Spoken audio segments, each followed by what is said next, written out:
there was a video of you doing Nordic curl just before your pro day. Why was it so important for you to set a goal to do one during your training with Duke Manyweather? And how does that toughness in training translate to your play on the field?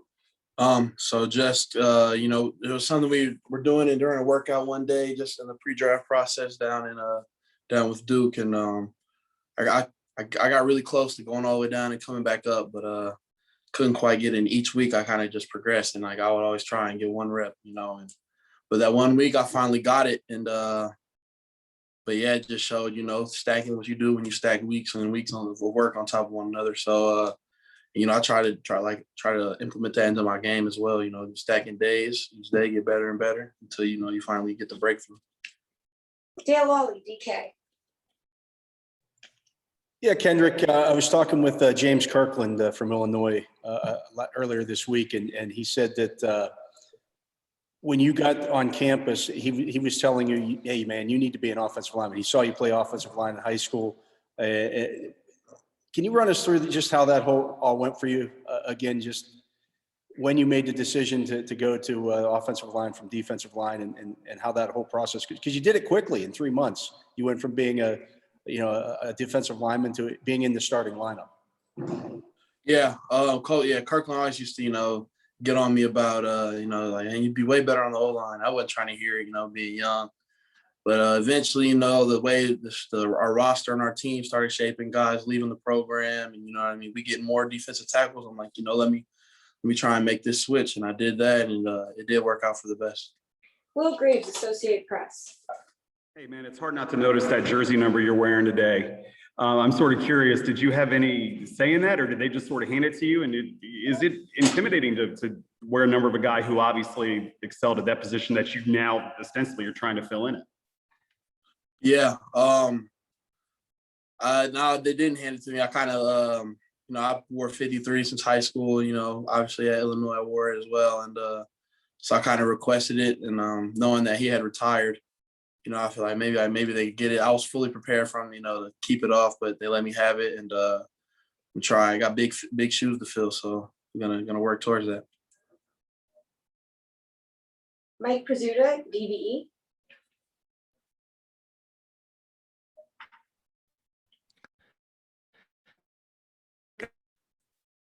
Mike Pizzuta, DVE. Did you guys work? Yeah, check. Mike, we can't hear you at all. Your audio is cutting in and out really badly. I'm gonna come back to you in a minute, okay? Your audio. It's real, like you're just going in and out. Let's try Jerry Dulac, Post-Gazette. Hey, Kendrick, what is the biggest change or maybe difficulty of playing guard or playing center rather than guard? Is it physical or is it mental because of maybe all the calls and everything you'll have to make? What's the biggest difference between the two? You know, I'm really comfortable at both. Obviously, like you said, at center is a little bit of a mental side of the game, but I'm fully prepared to swing that as well. So, but yeah, I would definitely say the mental part is a little different. What is the physical challenge, Kendrick? Really not too much, man. You know, it's all the same, playing physical, playing aggressive, and coming off the ball hard. Aditi Kinkobala, NFL Network. Hey, Kendrick. Welcome to Pittsburgh. And I am going to ask you two, if that's okay. One, have you been told anything at all about the expectation that you'll be the starting center, or what are your thoughts about that? And then number two, have you even had any sort of look at the playbook yet, or any conversation with your fellow linemen? Yeah. To answer your second question, yeah, we have been kind of, you know, digging into the playbook and even a little bit today, but you know, just trying to get the hang of that. But as far as the role on the team, just showing up every day. You know, if I get the spot, I don't, but I'm ready to come in and compete, you know, and you know, also learn from the older guys. All right. This is from Mike Pizzuta, DVE, just because his audio was cutting out. So, like in your experience in college, how much zone did you run and how much was QB under center?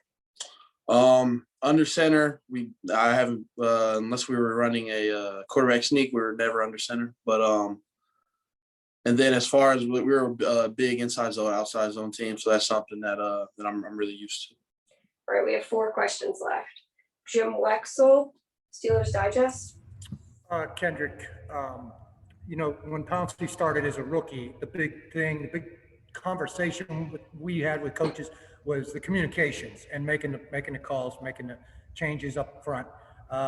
You were a guard most of the time in college. How difficult is this going to be? What kind of grasp do you think you'll have on this, and kind of a timeline?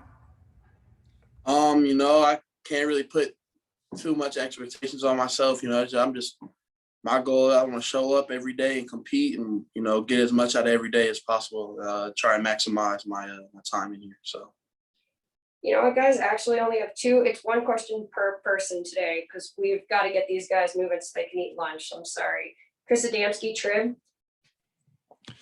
Kendrick, how much interaction, if any, of you had with the veteran offensive linemen on the team, and some of them more veteran than others, like the Castros, 10th year, and Dotson, the 2 guys that would play next to you, was a rookie last year. Have you had any conversation with them and how you might, what kind of personalities those guys have? Yeah, just kind of them reaching out through text or a phone call here and there. Haven't met anyone in person yet, but yeah, just everybody congratulating me on the draft and things like that, and welcome me aboard, and I'm excited to work with them. All right, and last question, Noah Strackbean, Sports Illustrated. Hey, Kendrick, going back to the number, have you talked to Maurkice at all? And if so, have you brought up the number? No, he reached out to me the day after the draft and, telling me congratulations and, just get ready to work and play hard and be a Steeler for sure. But no, as far as the number, I haven't, no, because at the time I didn't know what number I was going to wear, but yeah, so. All right, Kendrick, thank you so much.